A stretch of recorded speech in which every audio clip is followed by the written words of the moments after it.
Start with, I think I was 24 weeks pregnant. I would feel like I was scared. Like, I don't know what to expect. I didn't know how I would feel with my contractions. Like, how am I gonna know when I'm in labor? I searched up the web. I went on YouTube videos and I didn't get a clear answer. People just would tell me, you're gonna know when you're in labor. You got contractions like 5 minutes apart, 2 minutes apart, and I got scared. Like, something is wrong. Like, I don't know if what this is. Are these real?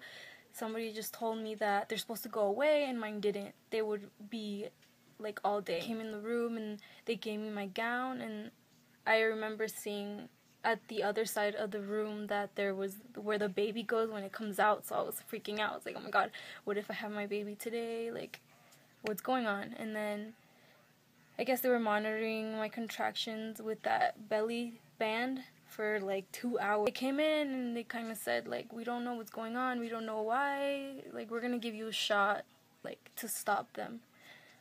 So they did, and that shot hurt, by the way. It hurt so bad. I'm not trying to scare you, but it hurt so bad. Like, a huge pinch, and I think they give it, like, in the back of your arm, right here.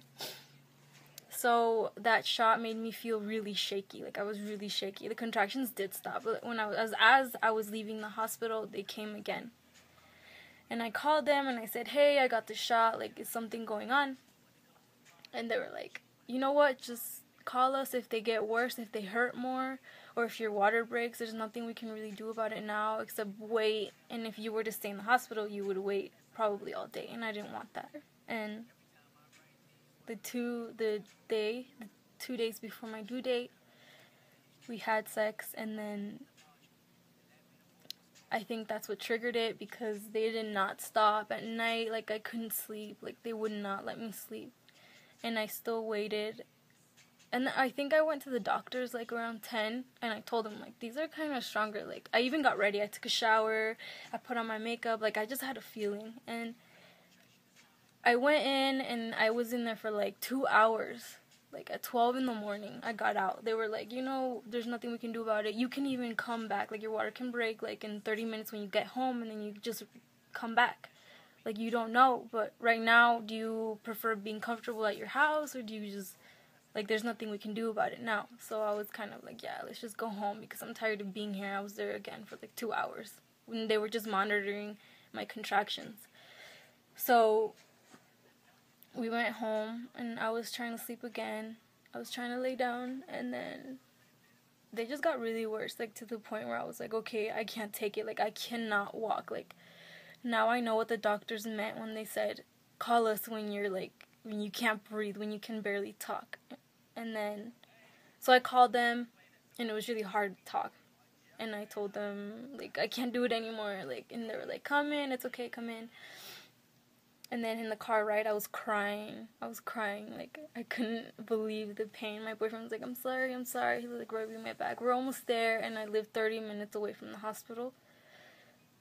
We finally got there, and they asked me for a wheelchair, but I think I was in the middle of a break, so I was like, no, I can make it. Yeah, I asked for the epidural, and it didn't even take long. Like, the lady was in the building, so she put it on, and I had morphine before that. Like, I got, like, 4 doses of morphine, but what sucks about it is that it only lasts 20 minutes, and you have to wait an hour to get it again. So I was in pain for like an hour, and then I would get it as much as I could. Do not YouTube search that shit. Do not see how the epidural is, because it's just going to scare you, and it's not worth it. I did that, and I was really scared of getting it. And in reality, when I got it, I rested. Like, it was the most amazing thing ever. Like, oh my god, like, I do not regret getting the epidural. I know where I live, it's winter, so my back does hurt sometimes, but I don't know. It just doesn't really bother me. I guess it just depends on the person. So then, I think I took a nap for a long time, and everything I would, like, drink, I was so thirsty, I would drink it, but I would puke it right up. But I wouldn't feel crappy, like, when you puke when you're nauseous. No, I felt good to puke it all out, honestly. But it just sucked, because I was really thirsty, and every time I drank something, I'd puke it out, so. And I couldn't eat anything, you can't eat anything, because the medicine just makes you puke it out. I guess I was finally at 10 centimeters dilated, and it was around 1. My baby was born at... He was born at 7. You know the button you press every time you start feeling the contraction, so the epidural medicine gets to your back, and then you don't feel it anymore. Before I was 10 centimeters dilated, I kept asking the nurse, can you please check me how many centimeters I'm dilated? Can you please check me? And, like, she kept telling me, like, no, we don't want to check you. And I remember my mom being like, why don't they want to check you? Like, what the heck? But now I know, because the more they check you, the more you run of a risk to get an infection, so you have to be careful. You have to be sure that you feel like you need to push. Like, I think I didn't really get that pushing sensation like you want to poop. Like, you feel pressure down there. I think I did feel pressure there. But you really don't know what to expect, so I wasn't really sure. And then I didn't make her check for a long time, and then finally she did check.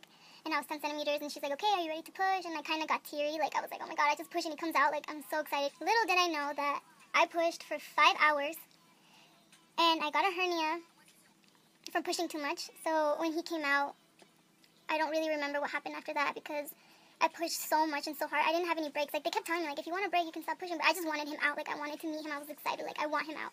I'm tired of feel like this labor. Like, that's why I got a hernia, because I just pushed, like, my heart out. Like, it was crazy. And then he came out. But first, he didn't want to come out. I forgot to mention that. He did not want to come out. That's why it took 5 hours. So another specific nurse that does the vacuum came, like the suction thing where they put it on the head and then they pull him out. It's called a vacuum, I guess. That's what they said. They told me, if this does not work, I'm only going to pop it on his head once, and if it doesn't come out that one time, you're going to get an emergency C-section. And immediately I was scared. Like, I'm that type of person that's scared of blood. I cannot take needles. I cannot take anything. I don't know how I did the IV. It just sucked so much, everything going through that. So I was freaking out. I was like, okay, I'm going to push. I'm ready to push, like, the hardest that I can. He's going to come out. And she plopped the thing on his head, and it came off. And I was like, shit, like, oh my god, no. And then she tried again. I was like, thank god. And then I pushed with everything I got. I don't know if it was because of that or if it was because he was already halfway out. He came out finally, and I remember seeing him, like, they set him on me right here, and I was just still, like, I didn't know what to do. I didn't know how to carry him, and I was just emotional. My boyfriend's mom, and my mom Pushing were for the placenta, and then that wouldn't come out. So the nurse literally had a stick in her hand in me, the whole hand, and she reached for the placenta and took it out. And then I guess that's the moment where I passed out, I think, and then I started bleeding. And I guess I just remember waking up a couple times, and there was nurses, like there was a lot of doctors around me, and they were like, this is an emergency, like, this is a life or death situation. And then I slept again, and then I remember waking up again, and they were like, Diana, what's your name? Like, or they didn't say Diana, they were just like, what's your name? What year is it? Who's the president? And I was kind of scared, like, oh my god, what's going on? And I just couldn't keep my eyes open, and I passed out again, and I woke up, and they were like, oh my god, she's bleeding too much, like, we can't, like, what's going on? And, like, and then finally I remember waking up, and they wanted me to sign something for a consent, but I don't even know what it was. I signed it, and they put me in a CAT scan. And I remember being in the machines, there was lights, and I felt really drowsy, like, really, like, nauseous, like I don't know how a hangover feels like, but something, I don't know what it was, but it was horrible. I finally, like, kind of got consciousness, like, I was kind of, like, in and out, and they were rolling my bed in the elevator. I remember that part, and I remember telling my family members, like, pray for me. I was scared. They put me in my room where I delivered, and that's where I slept the night. Everybody else was tired, so they kind of left me alone, and I was kind of confused of what had happened. Like, I didn't know what was going on. My mom was sleeping on the couch there. My boyfriend went to the other room. They were going to transfer me in the morning, and then I kept asking, like, can I see my baby? And they kept telling me, like, no, you're too weak, like, just wait till the morning, like, right now we can't, because it's in the middle of the night. It was, like, 12 a.m., let's just wait till tomorrow when you have more strength, just go to sleep. And it was really hard, because my whole body, my bones, they were just so sore. I could not move myself. I could not do anything. I had to call the nurse every second to move me, because I was uncomfortable. They gave me a medicine that made me not control my bowel movements, so I kept doing that, you know, and I kept calling her, and she kept changing me. And then finally it was like 6 in the morning where they put me in a wheelchair, and I finally got to see my son. I breastfed him. He was in the baby room where all the rest of the babies were. He had an IV in his arm. And then after I held him, you know, I had that moment, and, like, my boyfriend came in, and it was amazing. Like, wow. And then they transferred me to my other room, and I couldn't sleep because it just felt really crappy. Like, I don't know why I couldn't sleep. I was just really, I don't know. My doctor came in, I remember, and she told me, like, do you remember what happened yesterday? Like, we could have lost you. And then I was kind of like, no, I don't really remember anything. And she told me she was like, you kind of passed out on us and we got scared. You got an infection down there. You got a hernia. Your placenta wouldn't come out. I had to reach in and grab it. Your son wouldn't even come out. Like, you had a lot going on that night. Like, it was really hard for you. Like, I don't even know how you did it. And I was like, wow, like, I didn't know that. Like, I thought the reason I passed out was because I was so tired. I didn't sleep the night before that because of my contractions, and then I just felt like it was just how tired I was. And I remember there was a second where when I passed out after having my son, that I was cold, I was shaking, and they kept telling me because of the medicines. I had 2 IVs in my arms, and I was really swollen because of so much IV fluid. Boyfriend in the corner having an anxiety attack. Like, he was freaking out that I wouldn't wake up. And I remember the doctor telling him, like, do you need to come to the hospital? Do we need to treat you as a patient? Are you okay? And I remember asking, like, what's going on? Like with him and me. I didn't know what was going on. And then after all that, I think his mom told me that he was trying to wake me up and he was crying. Like, they described him to be worse than me. Like, he was crying and he was trying to wake me up. Like, he was in my face, like, slapping me. Not literally slapping me, but trying to wake me up. Like Diana, please wake up. Like he was scared. And to this day, he tells me, like, that was the most scariest day of my life. Like, he doesn't like talking about it. Sometimes I want to ask his mom or whoever was there, like, what happened. He's like, really? Like, are you going to talk about this in front of me? Like, I don't like this. And I guess to him it was something.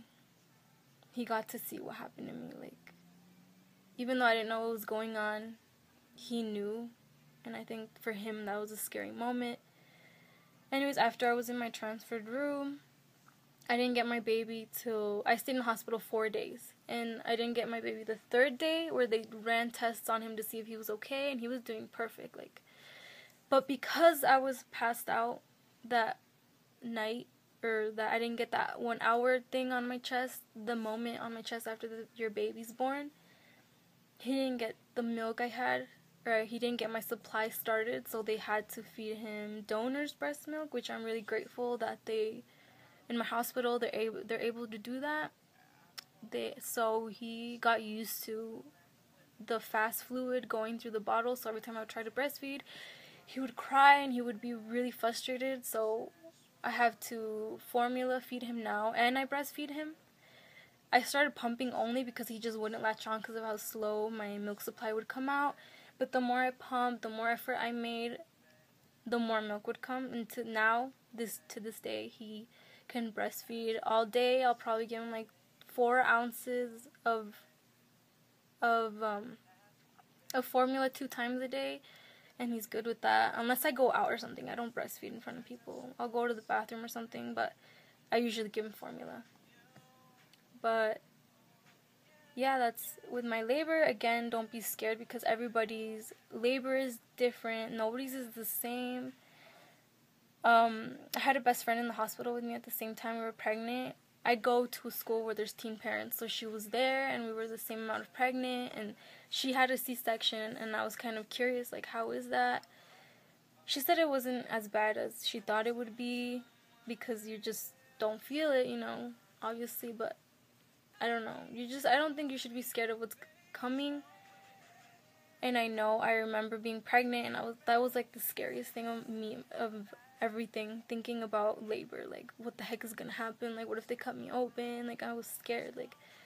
Just don't stress about it, because it's not as bad as you think it is, or it's not as bad as what people say. And the reason I think I'm sharing my story is because I had one of the worst labors. I'm scared to have another kid, but don't think yours is gonna be the same. Everybody's is different, and just enjoy your pregnancy the most you can. Don't stress out, because everything you feel, the baby feels. So just enjoy the rest of your pregnancy. When you have your baby and you're 4 months postpartum, like me, 5 months, you miss your belly. So this is my son.